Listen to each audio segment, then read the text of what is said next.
श्रीमत्पराङ्कुशपदाङ्कुशवृन्दराजम् श्रीभट्टनाथपरकारमुखाब्जविप्रम् श्रीवत्ससिंहचरणम् यतिराजमीडे अखिलात्मगुणावासम् अज्ञानतिमिरावगम् आश्रितानां सुवर्णम् वन्दे अनन्तार्यदेशिकम् श्रीमद् रामानुजाचार्य श्रीपादाम्बोजद्वयम् तदुत्तमाङ्गसंसार्यम् अनन्तार्यमहं भजे। साक्षात् ஸ்ரீயப்பதியான சர்வேஸ்வரனான எம்பெருமானுடைய நெருங்கியத்தின் கிருபையினாலும் ஆழ்வார்கள் ஆண்டாள் ஆச்சாருடைய அனுகிரக விசேஷத்தினாலேயும் ஸ்ரீ வெங்கடேஸ்வர சுப்பிரபாத கோட்டியாருடைய பெரிய முயற்சியினாலேயும் பாகவதோத்சவர்களுடைய அன்பினாலும் ஆதரவினாலும் ஆண்டாள் கோட்டியினுடைய அன்பினாலும் ஆதரவினாலும் எம்பெருமானுடைய நெருங்கிய கிருபையினாலே கருணாகிரி சாஸ்திரம் என்கிற இந்த விஷயத்தை குறித்து 9 நாட்கள் அனுபவிக்க வேணும், 10 நாட்கள் 9 நாட்கள் அனுபவிக்க வேணும் என்று நிர்வாகத்தர்கள் முடிவு பண்ணி அந்த சரணாகிரி சாஸ்திரம் என்கிற அற்புதமான அர்த்தத்தை ஸ்ரீராமாயணம் காட்டுகின்ற அனுபவத்தை நாம் அனுபவிக்கிறோம். தர்மத்தை கடைப்பிடிப்பவர்களுக்கு தர்மசாஸ்திரமாகவும் பக்தியை கடைப்பிடிப்பவர்களுக்கு பக்தி சாஸ்திரமாகவும் அதை காட்டில் இப்போ ஒன்றை காட்டிலும் ஒன்று உயர்ந்தது. தர்மத்தை காட்டிலும் பக்தி உயர்ந்தது, பக்தியை காட்டிலும் சரணாகதி உயர்ந்தது. ஆக இந்த தர்மத்திலே கடைபிடிக்க வேணும், தர்மத்திலே நிற்க வேணும் என்று நிற்பவர்களுக்கும் இந்த ஸ்ரீராமாயணம் உபதேசம் பண்ணுகிறது. அடுத்தபடியாக இந்த தர்மத்தில் இருக்கிறவனை காட்டிலும் பக்தி செய்பவன் சற்று உயர்ந்தவன். அவருக்கு வேண்டிய பக்தியிலே ஈடுபட்டவர்களுக்கு வேண்டிய சாஸ்திரங்களையும் வேண்டிய உபதேசங்களையும் இந்த ஸ்ரீராமாயணம் சொல்லுகிறது. அதை காட்டிலும் சற்று உயர்ந்த நிலை பிரபத்தி அல்லது சரணாகதி. இந்த சரணாகதி செய்பவருக்கும் இந்த ஸ்ரீராமாயணம் உபயோகப்படுகிறது, வழிகாட்டுகிறது அப்படின்னு தெரிஞ்சுக்கலாம். பக்தி என்றால் என்ன என்பதை முதலிலே அனுபவிப்போம். பக்தி என்றால் பக்தி என்றால் காதல், பக்தி என்றால் அன்பு. அந்த பக்தியினுடைய 4 நிலைகள் நாம் நேற்றைய அனுபவிப்போம். முதலிலே ஒரு பொருளின் மேலே ஆசைப்படுவது என்பது ஒரு வகை. அந்த பொருளை நினைத்துக் கொண்டே இருப்பது 2வது வகை. அந்த பொருளை எப்பாடுபட்டால் பெற்றுவிட வேண்டும் என்று துடிப்பது 3வது வகை. அந்த பொருளை பெறாவிட்டால் வாழ்வே இல்லை என்பது 4வது நிலை. இந்த 4 நிலைகளிலே இருப்பவர்களுக்கும் இந்த 4 நிலைகளிலே ஆழ்வார்கள் இருந்திருக்கிறார்கள். முதல் நிலையிலே நிற்பவர்கள் நாம். யாரு? பக்தியோடு இருப்பவர்கள், எம்பெருமானிடம் பக்தியோடு இருப்பவர்கள் நாம். அதில் ஒன்றுங்க மாற்றம் இல்லையே. எம்பெருமான் மேல பக்தி இருக்கணும் நமக்கு. அது எம்பெருமான் மேலே பக்தி வைத்தல் என்பது முதல் நிலை. எல்லாருக்கும் சர்வசாதாரணம், எல்லாரும் வைக்கலாம். அதற்கு அடுத்த நிலை அது அந்த அந்த பக்தினா என்ன? காதல். அதை முதலிலே வைப்பது. அதற்கு பிறகு அந்த பொருளையே நினைத்து கொண்டே இருப்பது. ஆழ்வார்களுக்குள்ளே ஒரு ஆழ்வாருக்கு திருநாமம் உண்டு, பூதத்தாழ்வார். சில பேருக்கு அது ஏதோ பூதத்தாழ்வார்னா ஏதோ பேய், அவருக்கு பேயாழ்வார், இவருக்கு பேரு பூதத்தாழ்வார். என்னையா உங்க சம்பிரதாயத்தில் பேயும் பூதம் இப்படிலாம் ஒரு ஆழ்வார் பேரா? என்ன கேட்கிறவனுக்கு அவருடைய உள்ளர்த்தமோ அவருடைய அந்த சந்தத்துடைய அர்த்தமோ தெரியாதவர்கள் அவ கேட்கத்தான் கேட்பான். நம்ம கோபப்பட்டு பிரயோஜனம் இல்லை. பொய்கையிலே அவதரித்ததுனாலே பொய்கை ஆழ்வார். எம்பெருமானிடம் அளவு கடந்த பேய் மாறி காதல் கொண்டவர் யாரு? பேயாழ்வார். பேயனே யானும் எமக்கு ஓர் பேயனே. ஆழ்வார்த்தனுடைய வார்த்தை நான் பேயன்தான். என்ன பார்த்தா உங்களுக்கு பேய் மாறி தெரியும். எனக்கு எம்பெருமான் மேலே அளவு கடந்த காதலை உடையதனாலே எனக்கு நான் பேயன் தான். நீங்கள் பேய்னு ஆமா, ஆனால் எனக்கு உங்களை பார்த்தா பேய் மாதிரி தெரியும். நீங்க என்னென்ன பேய்? நீங்களும் பேய் தாங்கிறார். எனக்கு ஓர் யாரும் ஓர் பேயனே, எனக்கு நீயும் ஓர் பேயனே. சொன்னதையே திருப்பி சொல்றார் ஆழ்வார். அது பேயா? ஒரு பேயா? பேயா சொல்லுவோம். அப்ப பேயா? ஆமா, நான் எம்பெருமானும் அளவுகடந்த காதலை உடையவன். பேய் மாதிரி அளவுகடந்த காதலை உடையவன். அப்படி அந்த காதலை உடையவன் பேயாழ்வார். பூதத்தாழ்வார் தான் என்ன பேரு? பூசத்தாயாம் உத்தராநிதி பூதத்தாழ்வார். பூசத்தாயாம் எப்பொழுதுமே எம்பெருமானையே நினைத்துக் கொண்டிருப்பவர். இடைவிடாமல் கண நேரமும் அவகாசம் காரணம் கண நேரமும் எம்பெருமானுடைய நினைவிலேயே வாழ்ந்தவர் பூதத்தாழ்வார். அதுக்கப்புறம் எல்லா ஆழ்வாருடைய பெயரும் உங்களுக்கு தெரியும். 2 பேரும் பிரதானமா எடுத்துங்க. ஆண்டாள் சொல்றா திருப்பாவேல பேய் பெண்ணே சொல்றா. அப்ப பேயா உள்ள இருக்கிறவா? உள்ள இருப்போடும் ஆண்டாள்தான், வெளியே இருப்போடும் ஆண்டாள்தான். உள்ளே ஒரு பெண்ணை தன்னுடைய தோழிக்கு பேர கூப்பிடுறா. பேய் மாதிரி இருக்க. உங்களே இல்லமா, நீங்க தான் பயணிச்சேன்னா எனக்கு இந்த பாடி லாங்குவேஜ் இருக்க, அது என்ன பண்றது? செய்ய காலம் ஆக்கிட்டு. ஆக பேய் பெண்ணே, உள்ளே இருக்கிறவள் யாரு? பேய் பெண்ணே. அப்படின்னு அர்த்தம், எம்பெருமான் மேலே அளவு கடந்த காதலை உடையவளே.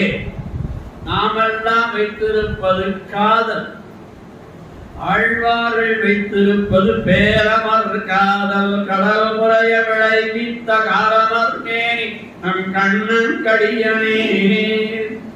பேரமர் காதல். நம்மளெல்லாம் காதல் எவ்வளவு? மந்திரத்துக்குள்ள நுழையிற வரைக்கும் மந்திரத்தில் நுழைஞ்சு பெருமாளுக்கு கோஷ்டி, அத்தியாபா நாராயண சேவை, சத்தியாராதனை, நடுவில் பிரேக்கு, அதுல என்னென்னவோ தரம் விதவிதமா ஒவ்வொரு நாளைக்கு விதவிதமா தரம் அதை சாப்பிடுறோம். அப்போ இந்த பக்தி, நம்முடைய பக்தி குறிப்பிட்ட நேரத்திலே குறிப்பிட்ட காலத்திலே தான் இருக்கு. யாரையும் குறை சொல்ற இதாவது இருக்க, அதுதான் நம்முடைய பெரும் பாக்கியம். நம்முடைய வாழ்வில இதுவாவது நமக்கு ஒரு டைம் கிடைச்சிருக்கேன் அப்படின்னு அதைத்தானே சுவாமி சொல்றார். நம்பிள்ளை காரன் வீட்டுல இந்த இடத்திலே தாமரை பூ பூத்தார் போரே அப்படின்னு ஒரு வார்த்தை காட்டுறோம். இந்த இடம்னா நெருப்பு சட்டி. நெருப்பு சட்டியில தாமரை பூக்குமா? நெருப்பு சட்டி இருக்கு, தாமரை பூக்கணும், நல்லா ஜலசமுத்தியா இருக்கணும், ஜலம் இருக்கணும். அப்ப ஜலம் தான் அதுக்கு வேர், ஜலத்துக்குள்ளதான் வேர் விடணும். அப்ப ஜலத்துல தாமரை பூ மலரும். ஆனால் நெருப்பு சட்டியில தாமரை மலருமா? ஆனால் நம்மை மங்களாசாசனம் பண்ணுகிறார் நம்பிள்ளை.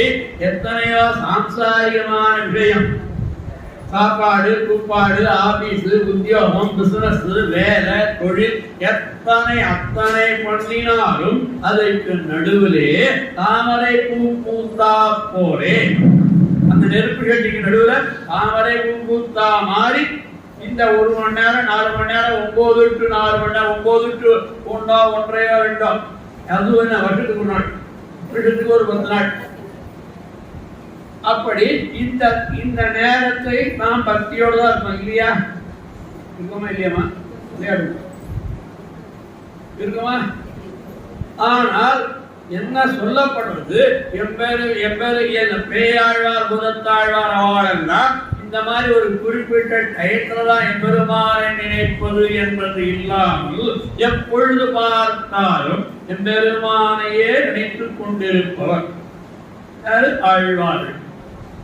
அந்த எம்பெருமானையே நினைச்சிட்டு இருக்கான். எப்பொழுது பார்த்தால் ஊன்றி உறக்கமின்றி அப்படி எம்பெருமானே நினைச்சிட்டு இருக்காளோ, அதனாலதான் அவர்கள் அவ்வளவு ஞானிகளாக இன்றளவு நம்மாலே போற்றப்படுகிறார்.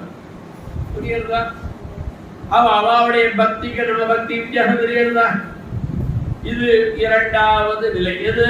அந்த எம்பெருமான் நம்மளாம் என்ன பண்றோம், நம்மளும் பக்தியுடையவர்கள் தான், நம்மளும் பக்திமான்கள் தான். ஆனால் குறிப்பிட்ட காலத்தோடு சரி, குறிப்பிட்ட நேரத்தோடு சரி, குறிப்பிட்ட மாதமோ வருஷமோ ஏதோ ஒன்று. ஆனால் ஆழ்வார்கள் அப்படி அல்ல, எப்பொழுதுமே எம்பெருமானை நினைத்துக் கொண்டே இருப்பவர்கள். இது இரண்டாவது நிலை. மூன்றாவது நிலை என்ன சொன்னது? இந்த மூன்றாவது நிலை என்ன? அந்த எப்பாடுபட்டால் அந்த பொருளை வழியிலாவது எம்பெருமானை அடைய வேண்டும் என்கிற நினைவு எப்படியாவது கொண்டிருக்கும். அதுக்குத்தான் நம்மாழ்வாருக்கு திருமங்கையாழ்வாருக்கு ஒரு வித்தியாசம் இருக்கு. நம்மாழ்வார் பின்னாடி வரப்போது சொல்றாங்க, நம்மாழ்வார் குதிரியாக இம்மடலோடுமே அப்படின்னு ஒரு பாட்டு. எம்பெருமான பயமுறுத்துறார். யார? எம்பெருமான் பயமுறுத்துறார். எம்பெருமானே, என்னை என்னை சந்திச்ச, என்னோட காதல் பண்ணாய், என்னோட காதல் பண்ணாய், வந்துட்டு போயிட்டேன். வந்தாய், காதல் பண்ணாய், வந்துட்டு போயிட்டேன். மறந்து போயிட்டியா? சரி, அப்படியே இருந்தாலும் இருக்கணும். அப்படி நீ திருப்பி இத்தனை நாளைக்கு வரேன்னு சொல்லிட்டு போனியா? இத்தனை நாள் இத்தனை மணிக்கு வரேன்னு சொல்லிட்டு போனியா? வரலையா? நான் என்ன பண்றேன் பார். 4 பேர் இருக்கிற சபா நடுவுல நடு ரோட்ல போயிட்டு நின்று தேர் ஓடும் வீதியிலே பெரிய பிராமணர்கள் வாழ்கின்ற இடத்திலே வேதத்தை படித்து வேதத்தில் அத்தியாசம் பண்ணி வேதியர்கள் வாழ்விடத்தும், அதுக்கப்புறம் நல்ல பெரிய ராஜசபையில நடுவுல போய் நின்று என்ன தெரியுமா பண்ண போறேன்? இந்த நாயகன் என்ன வந்தான், கலந்தான், பிரிந்தான், அதுக்கப்புறம் வரவே இல்லைன்னு எல்லாத்தையும் முறையிடுவேன். அதுக்கு பேர் தான் படலியர்கள். அதாவது என்னன்னா, பெண் இருக்கும் இடத்தை தேடி ஆண்கள் வருவதுதான் முறை, அதுதான் மரபு, அதுதான் நியதி, அதுதான் சாஸ்திரம். ஆனால் இப்ப என்னாச்சு? எம்பெருமான் மேலே அளவு கடந்த காதலினாலே என்ன பண்றா? இந்த பெண் பிள்ளை நாயகன் இருக்கிற இடத்துக்கு தேடி ஓடுறான். நன்குடைக்கு இதுவோ நன்மையூரும் பாடுவாள் மகிழ்கின்றாளே திருவரங்கம் எங்கே என்னும் அடிபொழில் கத்திமேய மகிழ் என்றும். திருவரங்கம் எங்கே, திருவரங்கம் எங்கே, திருவரங்கம் எங்கே கேட்டுட்டே இருக்கான். நான் என்ன சொன்னாலும் இருக்க மாட்டேங்கிறான் என்று ஆழ்வார். அப்போ அந்த பொருளை எப்பாடுபட்டாவது மடலூர்ந்தாவது அந்த எம்பெருமானை அழைத்து விட வேண்டும் என்பது மூன்றாவது நிலை. அது ஆழ்வார். நான்காவது நிலை என்ன? அது எம்பெருமானை பெறாவிட்டால் வாழ்வே இல்லை என்கிற நிலை. அது எது? ஆழ்வார் ஆண்டாள் காட்டாள ஊனுடை ஆழ்தங்கு உத்தமர்க்கென்று வாழப்பெறாவில் நான் வாழ இல்லை கண்டாய் மன்மதனை. நீங்க ஆச்சாரம் பார்க்க மானிடவர்க்கென்ற பேச்சுப்படில் பெரியாழ்வாருக்கு சொல்ற எங்க அப்பா பெரியாழ்வாரே நான் மானிடவர்க்கு என்று யாரான பையனவாது கல்யாணம் பண்ணி வச்சேன்னு சொல்லியும் எனக்கு மானிடவர்க்கு என்று பேச்சுப்படில் வாழவில்லை கண்டாய் வாழ மாட்டேன் அவ்வளவுதான் அப்பவே உயிரை வாய்த்துக் கொள்வேன் என்று எம்பெருமானை தவிர்த்து வேறு ஒருவனிடமும் காதல் வைக்காத பக்தி அதற்கு பேர்தான் சரணாகதி. இந்த நான்காவது நிலை, அதாவது இந்த நான்காவது நிலைதான் உயர்ந்தது, அதுக்கு மேலே எளிமையானதும் கூட. நம்முடைய சைக்காலஜி அப்படித்தானே, போடுற முதல் 5 ரூபா இருக்கணும், எடுக்கிற 500 ரூபா. போடுற முதல் எவ்வளவு இருக்கணும்? 5 ரூபா இருக்கணும். ஆனா எடுக்கிறது 500 ரூபா லாபம் வரணும். அதாவது இந்த including the 5 rupees. So the profit ஓட சேர்த்து 505. ப்ராஃபிட் மாத்திரம் 500 பிளஸ் ஏற்கனவே போட்ட அசல் 5 ரூபா, ப்ராஃபிட் 500 ரூபா. இப்ப 500 ரூபா வந்தா போறாது, அப்ப 495 ஆயிடும். அப்போ 505. அப்ப 505 வச்சா 5 ரூபா முதல் போட்டது சரியாப்படும். அதுதான் நம்முடைய சைக்காலஜிக்கல் எஃபெக்ட். அப்போ இந்த பக்தியை சாஸ்திரங்கள் நவவித பக்தி அப்படின்னு சொல்லுங்க. 9 வகையான பக்தி, நவவித பக்தி அப்படின்னா. அப்புறம் சரணாகதி என்ன சுவாமி, ராமாயணத்தை முடிப்பீரா, ராமாயணத்துக்கு வருவீரா, சரணாகதி என்ன இப்போ எங்க போயிட்டு இருக்கேன்? அதாவது அதை நோக்கி நான் பயணிக்கிறேன், உங்களையும் என்னோடு சேர்த்து பயணித்து டிரைவர் சீட்ல நான் உட்கார்ந்துருக்கேன், பேசஞ்சர்ஸ் நீங்க உட்கார்ந்துருக்கேன். இந்த பஸ் நாம மூவ் பண்ணணும். புரியுதா? சரணாகதி சாஸ்திரம் என்கிற இலக்கு, நாம் போய் சேர வேண்டிய இலக்கு சரணாகதி சாஸ்திரம். அதுபோல நான் ஒரு டிரைவர், ஒரு இமேஜின் சொல்றேன். You are all are passengers.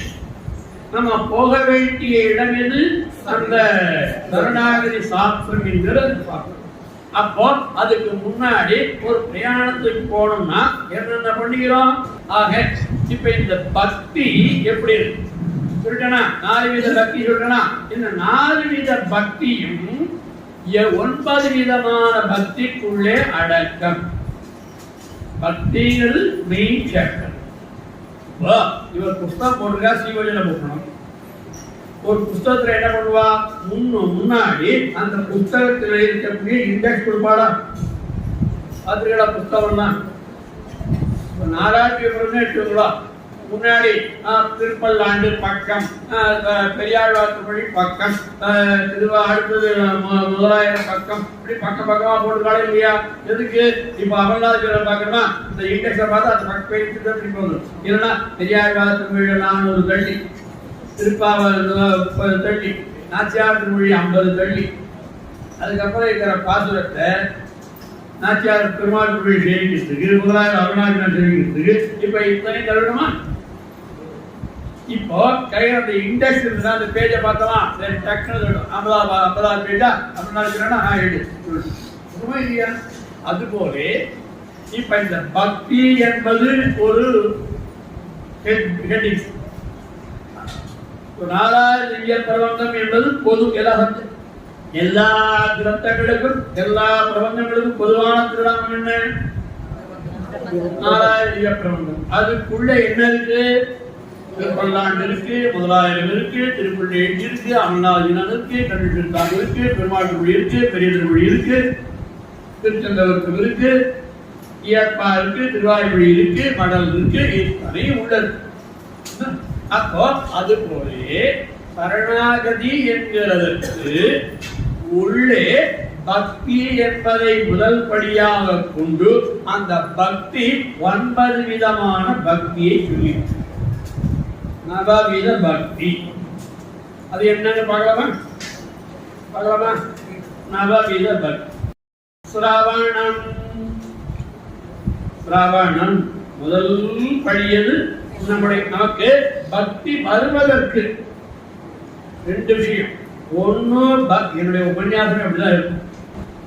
இப்போ இந்த பக்தி என்பது காதல், அன்பு, வேட்கை, அவான் நான் சொன்னா அந்த விட்டுருக்கோம். இப்போ வெறும் பக்தி இந்த நாலு வரணும்னா இது பக்தி, பரபக்தி, பரஞானம், பரமபக்தி என்கிற 4 வரணும்னா முதல் ஸ்டெப் என்ன வரணும்?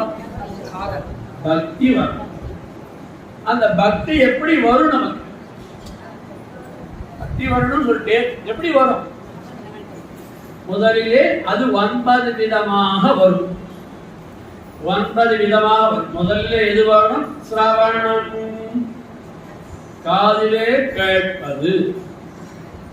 ஆழ்வார் சொல்றாரா, கேட்பார்கள் கேசவன் கீர்த்தியல்லார் மற்றும் கேட்பரோ. கேட்கணும். எதை கேட்க தகுதியானது எதுவோ அததான் கேட்கும். புரியுதா? போறது வந்தவா போறவா வரவா சொன்னதெல்லாம் காதுல கேட்கப்படாது. காதுல வாங்கி இந்த காதுல விட்டுட்டு போயிடணும். அந்த மாதிரி விஷயங்களை கேட்கவே கூடாது. புரியுதா? அந்த மாதிரி விஷயங்களை கேட்கவே கூடாது. தேவையில்லையே. ஆக கேட்க தகுந்ததா இருக்கும். எந்த விஷயம் கேட்பதாலும் உபன்யாசம் கேட்க தகுந்ததா இருக்கு. இதே அர்த்தம் மட்டும் ஆகும்ல, கேட்க இனியதாக இருக்கணும். அப்படி காதுல ஒரு நுழைஞ்சதுன்னா அப்படியே உடம்புக்குள்ள புகுந்து அந்த பாசுரம் சொல்லுகின்ற விதம் அப்படியே உணர்வுக்குள்ள நமக்குள்ள போய் இறங்கும். ஒரு பாசுரம் சொல்றேன், எப்படி சொல்லுமா? திருவள்ளுவர்ல நம்ம ஆழ்வா சொல்றாங்க,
இந்த பாசுரத்தை கேட்டா அப்படியே காதுல கண்ணை மூடிடணும், எல்லா சப்தத்தையும் மறந்துடணும், அந்த புத்தியில இருக்கிற சூழ்நிலையெல்லாம் மறந்துடணும்.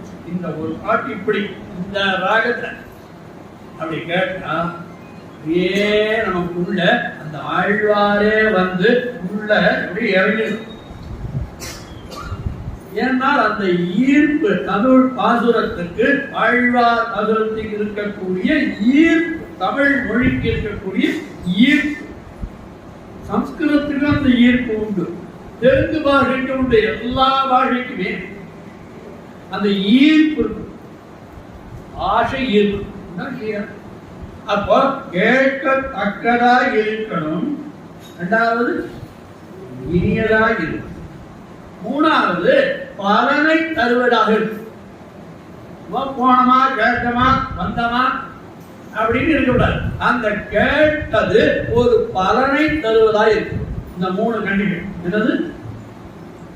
ஸ்மரணம்னா என்ன? கேட்கத்தக்கதா இருக்க வேணும். கண்டதெல்லாம் கேட்கப்படாதுன்னு அர்த்தம்.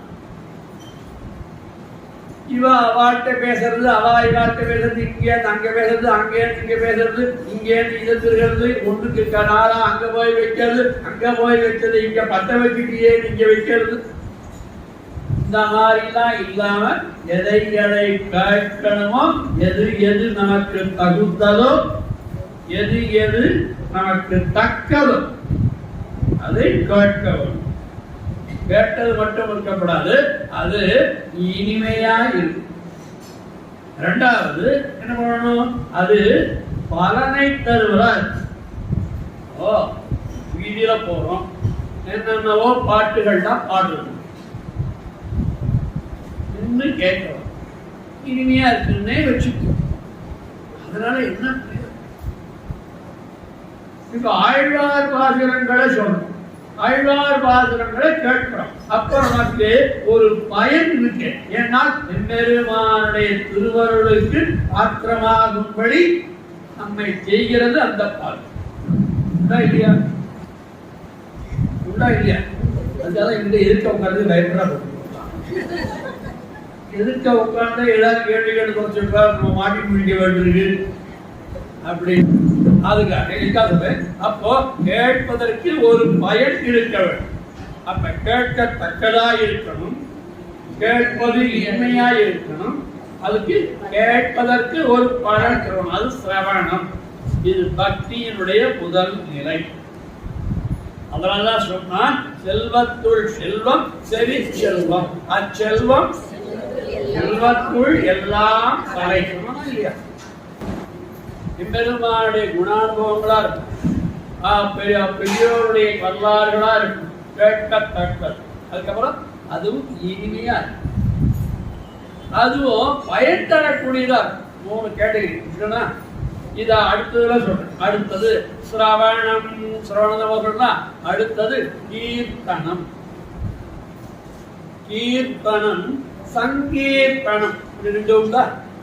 கீர்த்தனம் அவன் புகழை பாடுவது. அழ்வா சொல்றாரா, ஆடியாடி அரண் கரைந்து இதை பாடி பாடி கண்ணீர் மல்கி அடிநாடி நரசிங்காயம் அடிவாடுதல் இவ்வாடுதலே. அப்போ ஆடும் ஆடும் அந்த எம்பெருமானுடைய குணானுபவங்களையும், எம்பெருமானுடைய திருமேனி அழகையும், எம்பெருமானுடைய செட்டிதங்களையும் நினைத்து கோவிந்தா கோவிந்தா என்று அழைக்கணும், கூப்பிடணும். அவன் எங்க இருக்கான்? பக்கத்துல தான் இருக்கான். சில பேர் சொல்றான், நான் கோவிலுக்குள்ளே கோவிலுக்கே வரலன்னா சார் என் இதயத்திலே பெருமாள் இருக்கா சார், நான் அனாவசியமா கோயிலுக்கு இருந்து வருவானே சொல்றவாள் சில பேர் இருக்கான். சரி, அப்ப அது பெருமாள் எடுத்து விட்ட காட்ட முடியுமா? அப்போ நம்ம கண்ணுக்கு விளக்காக ஒரு பொருள் இருந்தால்தான் நம்முடைய தியானங்கள், நம்முடைய உபாசனங்கள் இதெல்லாம் வழி. உருவம் இல்லைன்னா எப்படி அனுபவிக்கிறது? என்ன அனுபவிக்கிறது? எப்படி அனுபவிக்கிறது? ஆக அடுத்தது கீர்த்தனம். அதுவும் ஆடத்தக்கதா இருக்கு. ஆண்டா சொல்றாங்க இல்லையா, திருப்பாவை எத்தனை பாட சொல்றான், பாடு பாடு பாடு. நாங்கள் எல்லாரும் பாட பங்கைய கேசவனை பாட. அப்ப இந்த பாடுதல் அது எப்படி இருக்கணும்? பாடும் பொழுது அந்த பாடப்படுகின்ற தலைவன் தக்கதா தகுதியுடையதான் பாடணும். அதான் ஒரு புறம் நஞ்சியர் நம்பிள்ளை வியாக்கியானத்தில் எழுதினார். ஒரு பண்ணையார் கிராஸ்தார், அந்த காலத்து ஜமீன்தார், என்ன மாதிரி அழகான ஹேர் உடையவர். ஒரு பாட்டு பாடுறவன் வந்தான். பாட்டு பாடுறவன் வந்தா புலவன், பாடி உழைப்பதே அவன் வழி. அவனுக்கு ஜீவனம் இந்த அரசரை பாடி அவன் கொடுக்குற அரிசியை வாங்கி, நெல்லை வாங்கி, தானியத்தை வாங்கி ஏதோ ஒன்று காசு ஓட்டுறோம். சொன்னார் விரோதம் இது ஆகிலும் சொல்லுது, என் நாவி நின்கவி யான் மற்றொருவன் குறைக்கிறேன் சொன்னாலும் அழிவார். இந்த புலவர் வந்தால் அந்த ஜமீன்தாரை பார்த்தார். ஐயோ ஜமீன்தாரே, இப்படி வெயில்ல வேர்வை சொட்ட சொட்ட தலையில முடிகளெல்லாம் காத்துல பறக்க பறக்க இப்படி நீங்க உழைக்கலாமா அப்படின்னு யார் சொன்னா? அந்த பாடகன் சொன்ன. உடனே இந்த ஜமீன்தாருக்கு தன்னை புகழ்ந்து பேர்தான் நின்றுட்டான். இவனுக்கு தலை மேலதான் ஒண்ணு இல்லைன்னா தலைக்குள்ளே ஒண்ணு இல்லை. அந்த புலவன் பாடினான், ஆஹா நம்மளை பத்தி பெருமையா பாடிட்டானே, எடுத்துக்கோ ஒரு மூட்டை நெல் அப்படின்னா எடுத்துனா நெல் மூட்டையை வாங்கினா கொஞ்சம் தூரம் வந்தான். கொஞ்சம் தூரம் வந்த உடனே இன்னொரு புலவர் வந்தான். இன்னொரு புலவரை அவன் பார்க்கறான். அவனும் இதே மாதிரிதான் கேட்டு பணவாக தான் வந்திருக்கான், நெல் வாங்க தான் வந்திருக்கான். இது ஏதுதான் அங்க ஒரு முட்டா பையன் இருக்கிறான். நெடிந்த அவனுக்கு தலையிலே ஒண்ணும் இல்ல, தலைமையிலேயே ஒண்ணும் இல்ல. அவனை போய் இந்த முடியெல்லாம் காத்துல பறக்கிற மாதிரி இப்படி வெயில் இருந்து வேலை செஞ்சிடே அப்படின்னு நான் கேட்டேன். அவன் ஒரு மூட்டை நெல் கொடுத்தான், நான் எடுத்துட்டு போறேன். எப்பவுமே இந்த புறவனுக்கு ஆகாது. இந்த புறவன் என்ன பண்ணா, ரெண்டாவது அவன் போனா அந்த எஜமானிட்ட, ஐயா அவனுக்கு ஒரு 2 மூட்டை குச்சியில இருக்கா, தலையில பாடினா அவனை பாடி புகழ்ந்து அவனுக்கு ஒரு பெற்ற கொடுத்தேன்.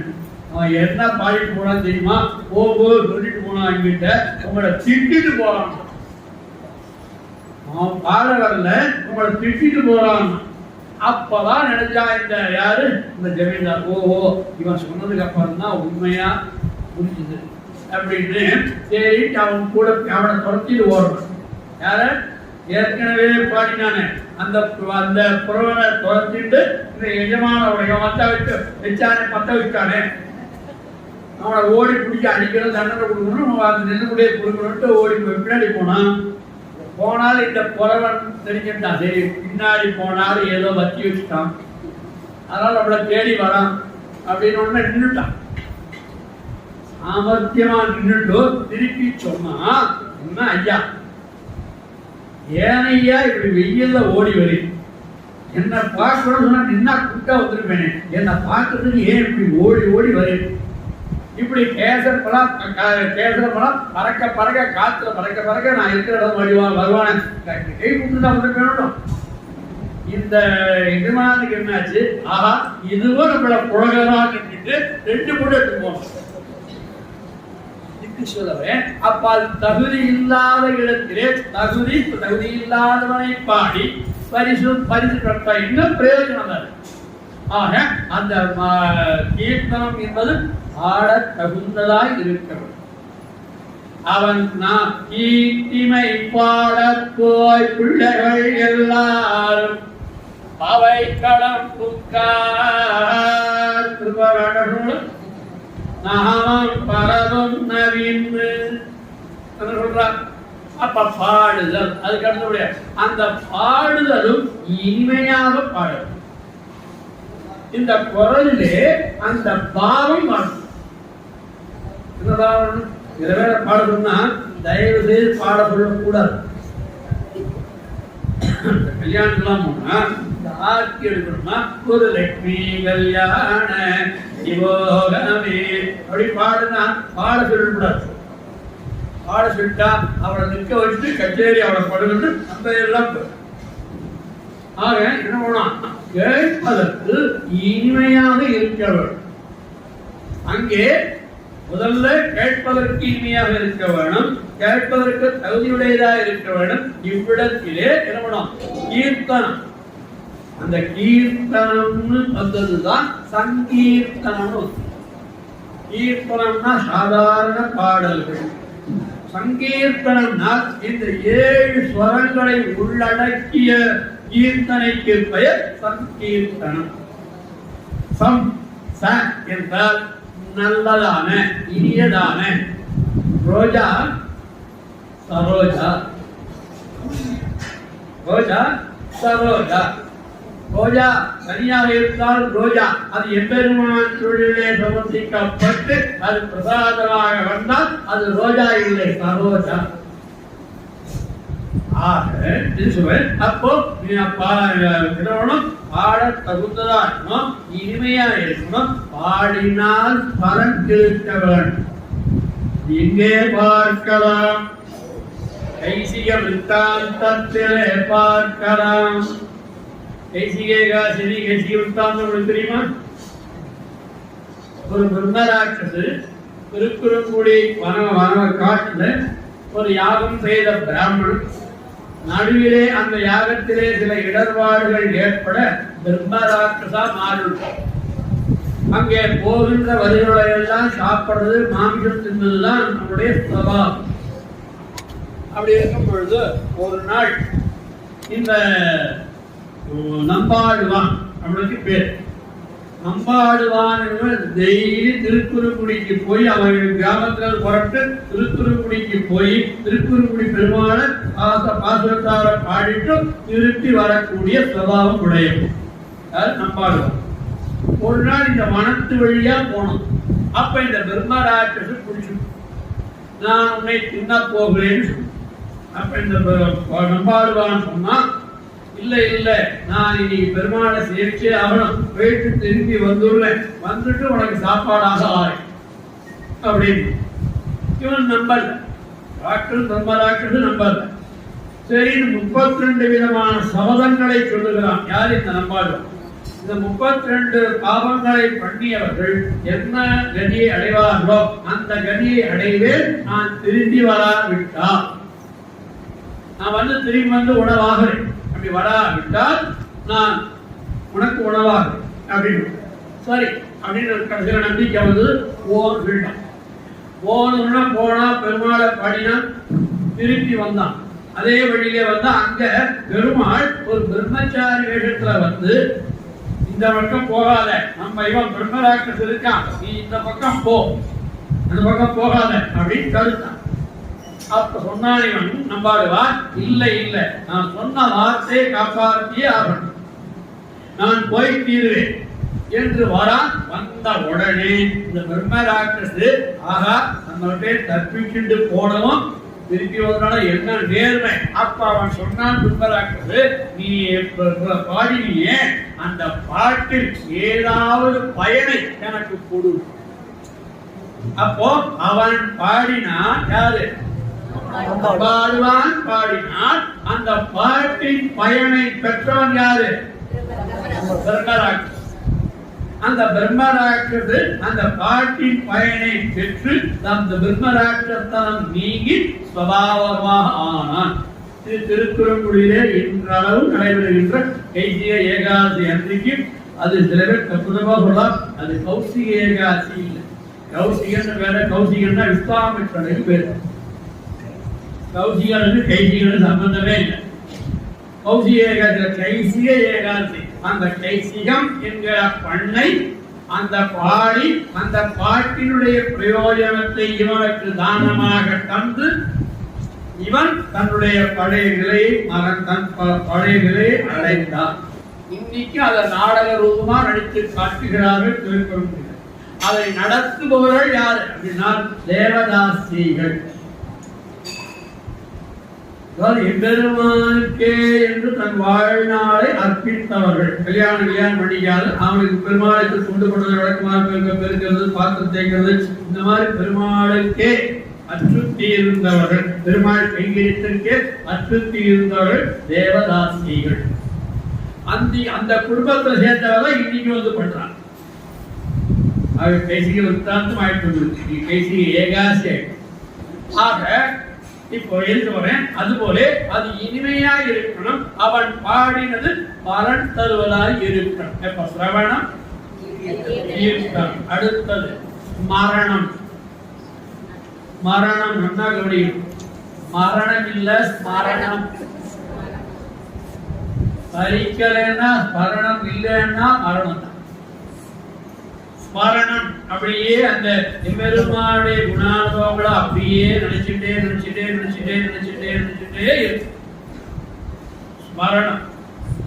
அப்போ என்ன சொன்னோம்? சிரவணம், கீர்த்தனம், ஸ்மரணம். அதையே நினைச்சுட்டே இருக்கு. நம்ம கூட பாருங்க, நமக்கு ஒரு இனிமையான ஒரு அனுபவம் கிடைச்சிருக்கும். ஒரு இனிமையான சுகமான ஒரு அனுபவம். ஸ்ரீரங்கத்துக்கு போவோம், ஏகாசி பெருமாளை சேவிக்கிறோம். அந்த போயிட்டு வந்தோம், எவ்வளவோ நிர்பந்தங்கள் நடுல. ஆனா இப்போ ஒரு நிர்பந்தம் இல்லை. ராமானுஜ பிரபாத கொட்டியார் அருமையா கட்டி போட்டிருக்கா. வெங்கடேஷ் உத்தரவாத கோட்டிய நல்லா சாப்பாடு பண்ணி போடுறாங்க. ஆக இப்ப எல்லா வசதியும் இருக்கா? அப்ப போனோமா பெருமாள் நமக்கு வேண்டியது என்ன? பெருமாளை சேவிக்கிறது மட்டும்தான் நமக்கு வேறு. இவருடைய தகப்பனார் இவர். இப்ப பெருமாளுக்கு ஏகாசி பவித்ரோத்சவம் உற்சவத்துல கைங்கறி பண்ணிட்டு இருக்காங்க. ஒரு நாள் முழுக்க கைங்கறி இவாளோட இதை நீதி வச்சு அதை பண்ணிட்டு இருக்காங்க. அப்ப அவளுக்கு என்ன வேலை? தங்குற இடம் இருக்கு, சாப்பாடு இருக்கு, அப்ப என்ன வேற வேலை? பெருமாளை சேவிச்சுட்டே இருக்கிறது தான் இருக்குதா இல்லையா? அது போல இப்ப எது சொல்றேன், அது போல எப்பொழுது பார்த்தாலும் எப்பவுமே நான் ஒன்று சொல்றேன், நம்ம வாழ்க்கையில முன்னேறணும் தான். அதுங்க இல்லையா? That is called positive creative think thought. எதிர எடுத்தாலும் பாசிட்டிவாவே நினைக்கிறோம். நெகட்டிவ் திங்ஸ் நம்ம லைஃப அப்படியே அமைக்கணும், அதுலயே மூழ்கிடும். சோ என்ன பண்ணணும்? Positive thinking always. நடக்குமா? முடியும். நம்மளால முடியாதே ட்ரை பண்ணேன். சும்மா உட்கார்ந்துக்கிறத காட்டிலும் கொஞ்சம் முடிஞ்சதை ட்ரை பண்ணதோடு தப்பு இல்லையே. ட்ரை பண்ணி பாருங்க. அது போல மரணம் அடுத்ததாக அது அப்படியே நினைச்சிட்டு. நாலாவது பாத சேவனம். பாத சேவனம் என்ன? சேவனம் என்றால் தொண்டு புரிதல். பாத சேவனம் அதாவது எம்பெருமானுடைய திருவடிக்கு பல்லாண்டு பாடுதல். எங்க பாடியிருக்காங்க? அன்னை உலகம் அடர்ந்தால் அடி போற்றி. மேல தென்னிலங்கை சத்தாய் போற்றி, புகழ் போற்றி, போற்றி, எழுத்தாய் குணம் போற்றி, என்று பகைக்கும் கையில் வேல் போற்றி, சேவனை ஏற்றி பறைகொள்வான் போற்றி போற்றி போற்றி. போற்றினா என்ன? பல்லாண்டு. அப்பா என்ன பண்ணார்? பல்லாண்டு பல்லாண்டு பல்லாயிரத்தாண்டு பல கோடி 1,000 மல்லாண்டோள் மணிவண்ணா உன் சேவடி திருவிதிரு காப்பு உங்கும் பரிவாரே வில்லிபுத்தோர் வட்டர்விரான் பெற்றான் பெரியாழ்வார் என்னும் பெயர். அப்ப என்ன பண்ணணும்? அந்த எம்பெருமானை போற்றுதல், அதாவது புகழ்தல். அதுக்கு என்ன பண்ணுது? பாத சேவனம் அல்லது திருவடி பொழுதல். அவருடைய பாத சேவனத்துக்கு பின்னாடி ஒரு அர்த்தம் இருப்பது. அதனாலதான் இது கொஞ்சம் ஜாக்கிரதையா இருக்கு. பாத சேவனம், திருவடி பொழுதல். அடுத்தபடியாக அந்த பெருமாளை அர்ச்சனம். அர்ச்சனம் பஞ்சராத்திர ஆகமத்துல சாஸ்திரங்களை சொல்லியிருக்கு. எந்த ஒரு விக்கிரகம் அது கல்லா இருந்தது முன்னாடி, இப்ப அது பெருமாளா ஆயிடுச்சு. அந்த விக்கிரகம் மேல் மேலன பிரகாசமாகணும்னா பிராபல்யமாகணும். உள்ள இருக்கிற விக்கிரகம் அது பிரபலமாகணும்னா, பிராபல்யமாகணும்னா, அது பிரகாசமா ஆகணும்னா 6 விஷயங்கள் சொல்லணும்.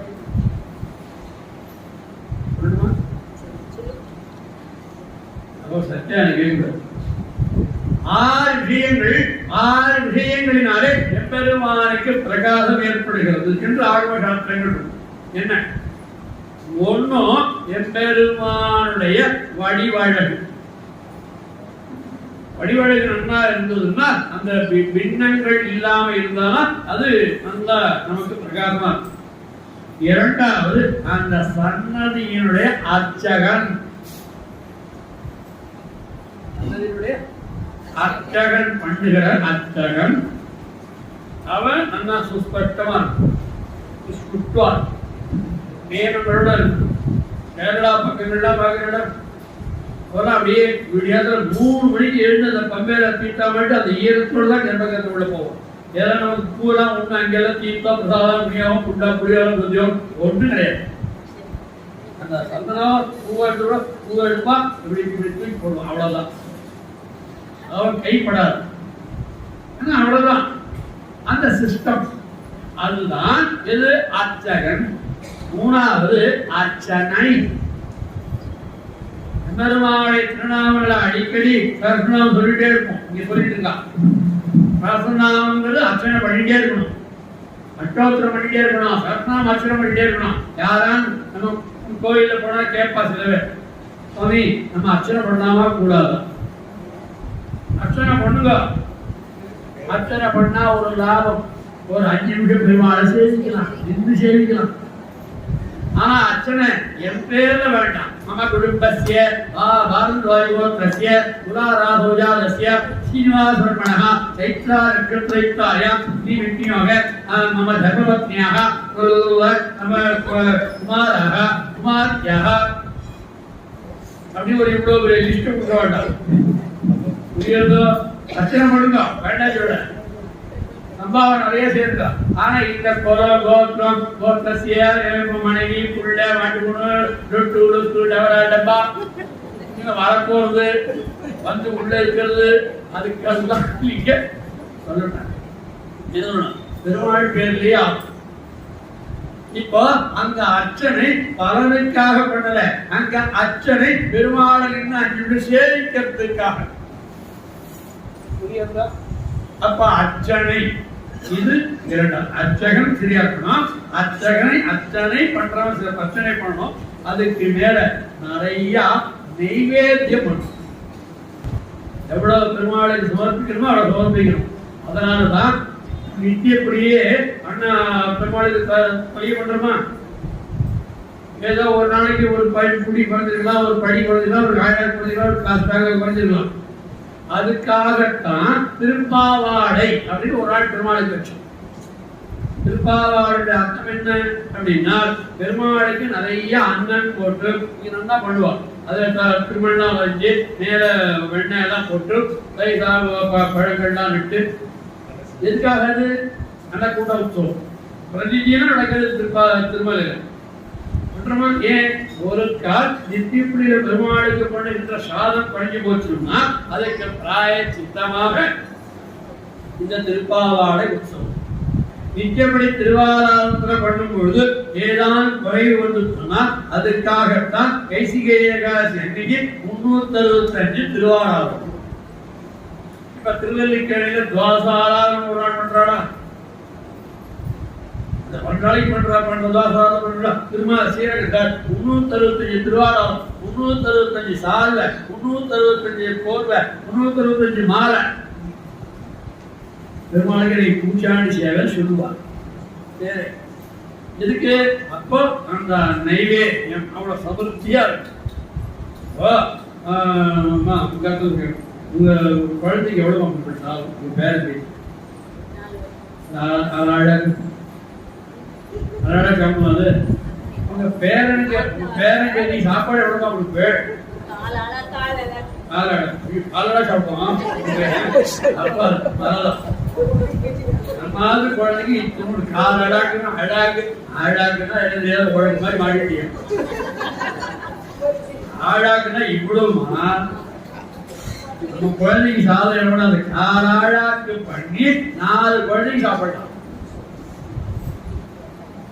ஒரு கிண்ணத்துல போட்டு அதுல கொஞ்சம் நெய்ய குத்தி அதை பிசைஞ்சு கூழாக்கி அப்படி பெருமாள் காமிச்சு பெருமாளுக்கு காமிச்சுட்டு அது பெருமாள் கதையெல்லாம் சொல்லிட்டு நம்ம வாய்க்குள்ள போட்டா அது குழந்தைக்கு சாதம்.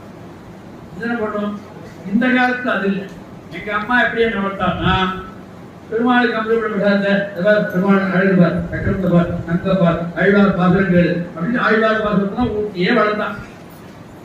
இப்போ கையில இதை கொடுத்துட்டா போகும். இது ஒரு விதத்துல சௌகரியம். ஏதாவது குழந்தை அழுதா அழகுதா இதை கையில கொடுத்து உட்கார அழு கையில பார்க்கலாம். ஆக எதுக்காக சொல்றேன், அது போல அந்த 1 வயசு பையன், ஒரு 7 வயசு 8 வயசு பையனுக்கு இந்த குழந்தைக்கு போட சாப்பிட முடியுமா? ஒரு 15 வயசு 20 வயசு பையன் அவனுக்கு ஒரு 40 வயசு உடைய வீட்டுக்காருக்கு பொண்ணு 6 மணி பொண்ணு ஏன்னா அவன் ஸ்ட்ராங்கா இருந்து சாப்பிட்டு ஸ்ட்ராங்கா இருந்து சம்பாதிக்கணும்னுலாம் காரியம் ஆகும். அதே மாமியாருக்கு மட்டும் இந்த குழந்தைங்க கேட்டாங்க. ஏன்னா மாமியார் டாக்டர் சாப்பிட்டா சுகர் வந்துடும், ப்ரெஷர் வந்துடும், அது வந்துடும், இது வந்துடும். அப்போ ஒவ்வொருத்தர்கிட்ட ஒவ்வொரு அளவு மாறுபடுறது இல்லையா? அது போல ஆகமசாஸ்திரங்களே இந்த அளவுடைய விக்கிரகங்களுக்கு இவ்வளவு அளவு பிரசாதம் பண்ணணும் இருக்கு. இன்னைக்கு திருவேணை நீங்கள்லாம் பார்த்துருக்கு வாய்ப்பே இல்லை. நான் பெருமாள் திருவேணையாளர் பரிகரிக்கப்படும் போது பார்த்துருக்கேன். 28 கங்காளம். ஒரு கங்காளம்ன்றது இவ்வளவு பெருசு. அத 2 பக்கம் குடி இருக்கும். அந்த குடிய ஒத்த தோல் பிடிப்பார், இன்னொருத்தர் போவார். அந்த பெருமாளுக்கு பரிகரிக்கப்பட்டதுக்கு 3/4 மணி நேரம். இத்தனை கங்காள பிரகாரம் பெருமாள் செய்யறார். தினந்தோறும் செய்யறார். அதுதான் நமக்கு விநியோகத்துக்கு வந்தா கொடுக்குறாரு. அது அப்போ அத்தனை கங்காளம் உள்ள இருக்க உள்ள யாருக்கா தெரியுமா உங்களுக்கு? சிவராமையார் இருக்கார், ராமர் இருக்கார், கண்ணன் இருக்கார், நரசிம்மன் இருக்கார். 5 பேர் 4 பேர் ஒரே கொண்டர் இருக்கா. நீங்க 5 பேர் வெவ்வேறு கொண்டர் இருக்க ஒரே கிரவுண்ட்ல. திருவல்லிக்கேணியில ஒரு கிரவுண்ட்ல 5 பேர் இருக்கா. அங்க ஒரே கிரவுண்ட்ல 5 பேர் இருக்கா. அங்க திருவரங்க மாளிகையா இருக்கா, திருவரங்க செல்வனார் இருக்கா, யாகபேரர் இருக்கார், கீர்த்தபேரர் இருக்கார். அப்போ அந்த தடிய பஞ்சம் தடிய அம்சம் பண்ணணும். எவ்வளவு பண்ணணுமோ அவ்வளவு. அது என்ன ஆகும்? பெருமாளுக்கு ஒரு சாங்கியத்தை கொடுக்கும். அடுத்ததாக என்ன சொன்னேன்? அர்ச்சனை பண்ணணும். அதுக்கு மேல 4வது வகை எது போகணும்? சேவிக்க வர்றவா நிறையாவே சேவிக்கும். அதனால்தான் சாதாரண ஒரு வார்த்தை சொல்லுவார், ஒரு பாஷை, சாமிய பாத்தியா. இது சாதாரணமான லாங்குவேஜ். சாமிய பாத்தியா. கொஞ்சம் விஷயம் தெரிஞ்சவாளா இருந்தால் சாமிய சேவிச்சியா. உண்மையா இருக்கிறவாளா இருந்தால் இந்த சம்பிரதாயம் தெரிஞ்சவாளர் மங்களாசாசனம் ஆச்சா. மங்களத்தை பெருமானுக்கு மங்களத்தை ஆசாதிப்பவர் யாரு? நாம தான். நீ நன்னா இருக்கணும். நீ நன்னா இருந்தா நான் நன்னா இருந்தா என்னோட சித்தகார அடியோமோடு நீங்கோடு 1000 பல்லாண்டு சொல்றார். அதாவது சுயநலம் கலந்த பொது விஷயம் எப்படியோ ஆக இதுக்கு அடுத்தபடியாக வந்தனம் என்றால் வணக்கம் செய்யும்.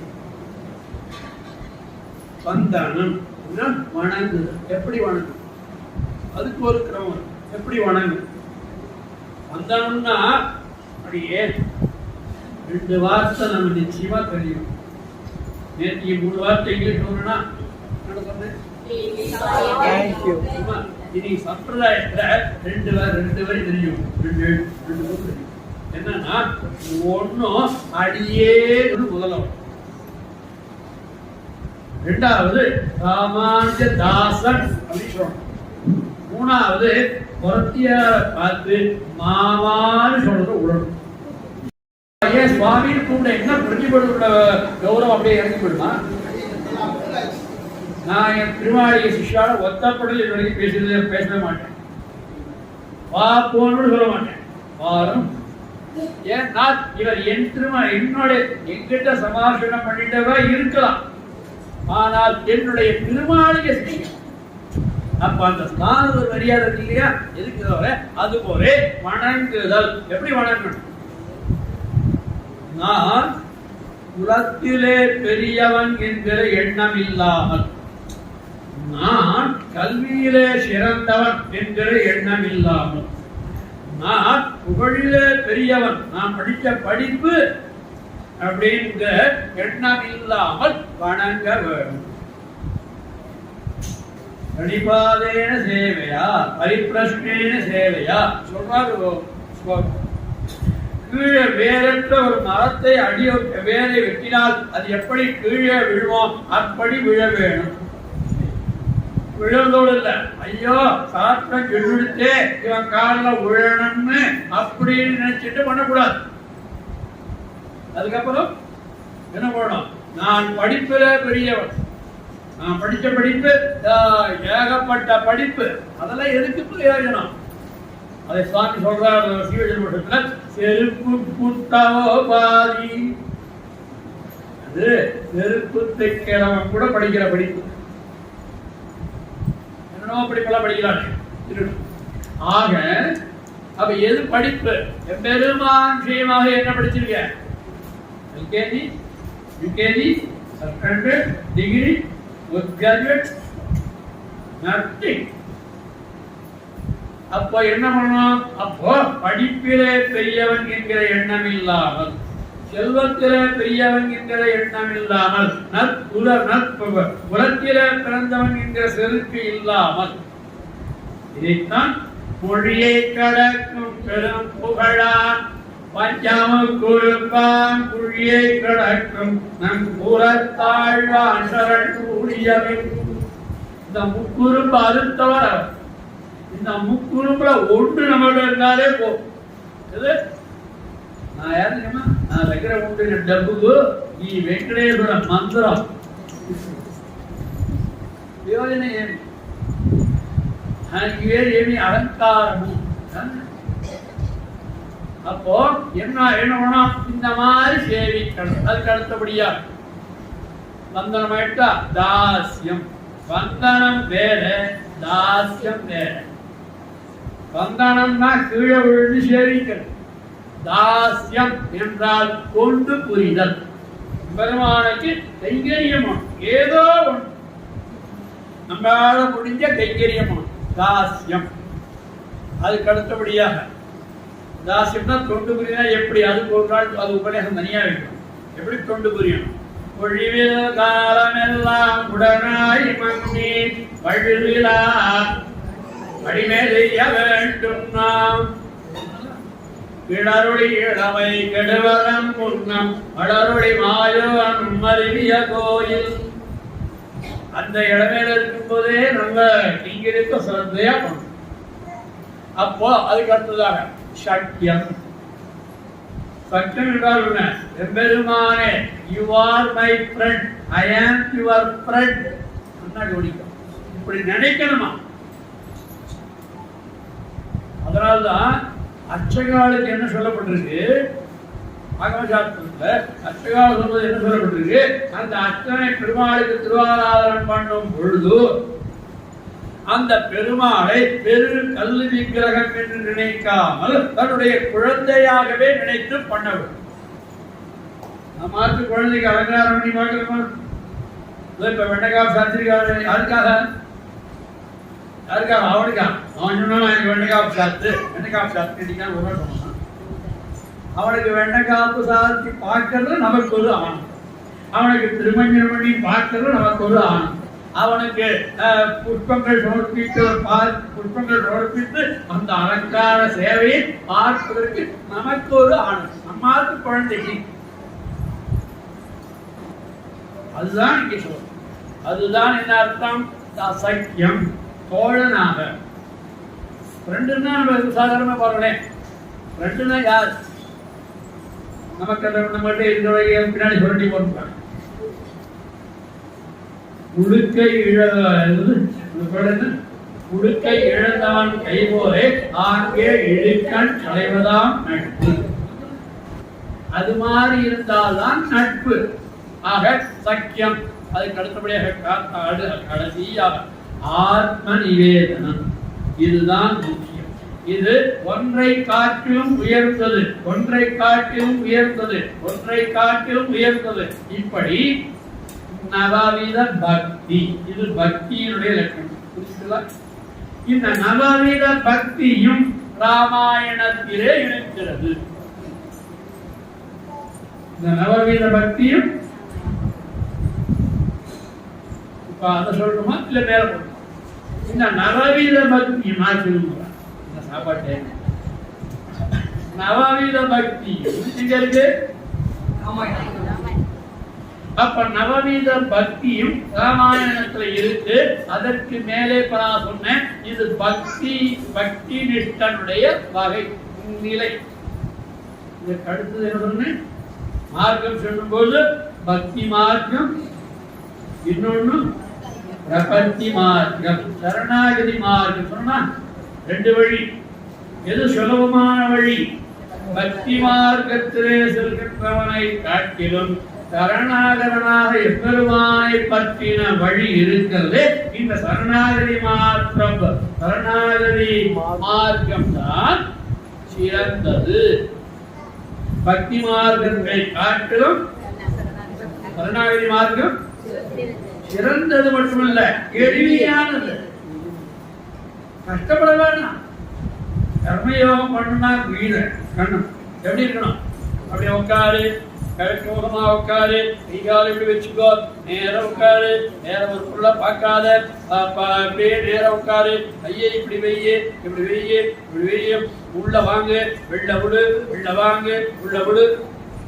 நம்முடைய வைஷ்ணவ சமுதாயத்திலே தியானமோ உபாசனமோ கூடாது அப்படின்னு சொல்லி, அதெல்லாம் உடல் வாழ்க்கைக்கு, இந்த உடல் அதனுடைய இயக்கத்துக்கு யோகா பண்ணு, தியானம் பண்ணு, எல்லாம் பண்ணு.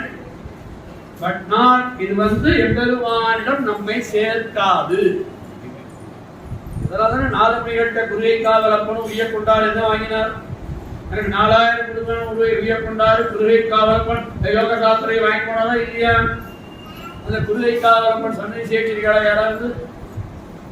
கங்கை கொண்ட சோழபுரத்துல கங்கை கொண்ட சோழபுரம் ராஜேந்திர சோழன் கோவிலுக்கு எதிர்க்க பக்கத்துல இருக்கு.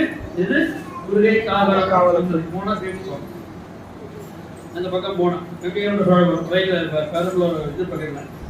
ஆக எதுக்காக சொல்றாங்க? நம்ம சம்பிரதாயத்துல யோகா தியானாளிகள். அப்ப என்ன பண்ணணும்? அப்ப இந்த பக்தி, அப்ப இந்த நவமீத பக்தி சொல்லணும். கடைசியில பெருமானே நீ சொன்ன எதுவும் பண்ணுவதற்கு என்னிடம் ஞானம் இல்லை. நீ சொல்லி இருக்கக்கூடிய விஷயங்களை செய்வதற்கு என் உடம்புல சக்தி, ஞானம் இல்லை, சக்தியும் இல்லை. எனக்கு ஞானமும் இல்லை, சக்தியும் இல்லை. என உற்றுவியா என்பதுமானே, உனக்கு ஞானம் இல்லை, சக்தி இல்லை, போ அப்படி விட்டுவா? வேற வழியில் கண்ணா என்னை ரட்சித்தே ஆக வேண்டும். ஏன் நான் உன்னுடைய திருவடிகளை நான் பற்றி கொண்டேன். ஆகையால் என்னை ரட்சிக்க வேண்டியது கடமை. அதனாலதான் கர்ம ஞான யோகாதிகளை காட்டிலும் பக்தி சிறந்தது. இந்த பக்தி மார்க்கத்தை காட்டிலும் சரணாகதி மார்க்கம் சிறந்தது. அந்த சரணாகதிக்கு என்ன பக்தனுக்கு உண்டான விஷயம், பக்திக்கு உண்டான ஒரு பக்தனுக்கு உண்டான விஷயம் 9 விஷயம். அடுத்ததாக சரணாகதனுக்கு இப்ப இந்த பக்தியினாலே எம்பெருமானை நம்முடைய சக்தியினாலே, நம்முடைய சக்தி இல்லை, நம்முடைய ஞானம் இல்லை அப்படின்னு எம்பெருமானை அடைவது இருக்கிறது. அதற்கு பேர் சக்தி. நீயே கதி, நீயே வழி என்று அவரிடம் அவன் திருவிழிலே சரணாகதி பண்ணுவதுதான் சரணாகதி மார்க்கம். அந்த சரணாகதி மார்க்கமும் 6 வகையாக பிரிக்கப்பட்டிருக்கிறது. அது என்ன என்பதை நாளைய உபன்யாசத்திலே அனுபவிப்போம். ஸ்ரீமதே ரங்கஜாமாத்ர முனீந்திராய மகாத்மனே ஸ்ரீரங்கவாதினே பூயா நித்யஸ்ரீ நித்யமங்கலம் தீயாரள் வாழ அரங்கநகர் வாழ கடகோபன் நந்தமனூர் வாழ நரசூழ் மனுலகம் வாழ கணவாழ மாமுனியே